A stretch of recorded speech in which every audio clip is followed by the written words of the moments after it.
We're now going to go ahead and take a look at hypothesis test for means. So to do a hypothesis test for means, we're going to have to recall the 4 steps for hypothesis testing. So we'll do the same thing we did in the previous module.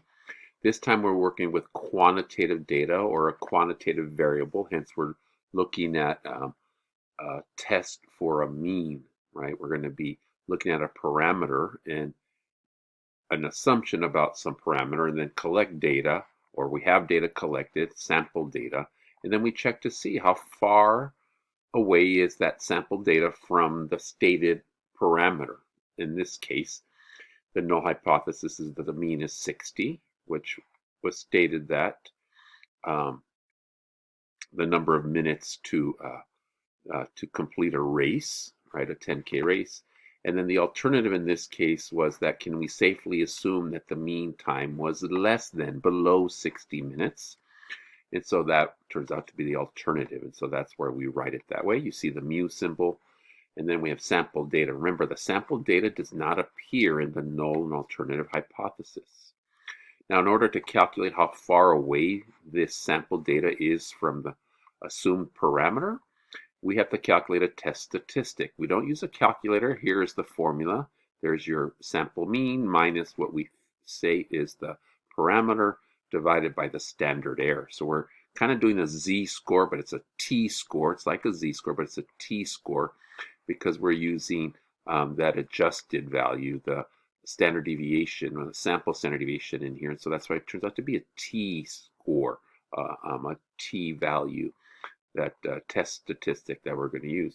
We then use that test statistic along with the t distribution calculator to determine how far this test statistic is away from the parameter, and then we calculate the p-value.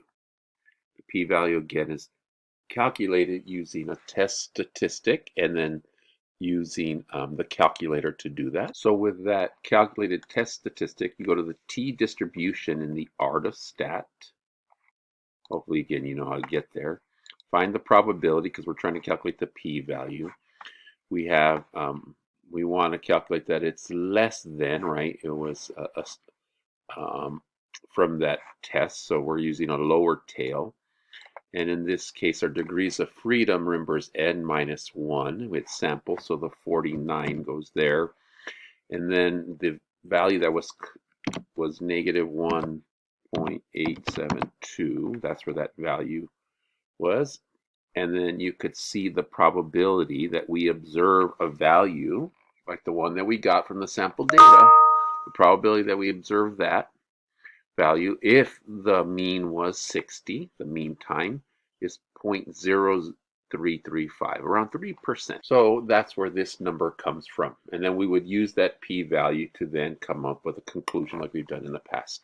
Here's a full example. You can pause and get some information down or look at the notes I've posted. But we have data, sample data. Use your descriptive statistics in the ARDA-STAT to get your standard deviation and your sample mean, n is 20. We're trying to determine, does this sample indicate, remember it's a yes or no question, does this sample indicate that the insurance company should change its premiums because life expectancy has increased? Well, we had a value that was 77. That was the assumed value. We have sample data now, and then we're going to check to see how far that sample data is from the parameter that we assume it is. We do the calculation. You can see that here. You also see in our homework how to use the ARDA-STAT to calculate this too, right? So make sure you see that. You get a t statistic, and then you get your p-value.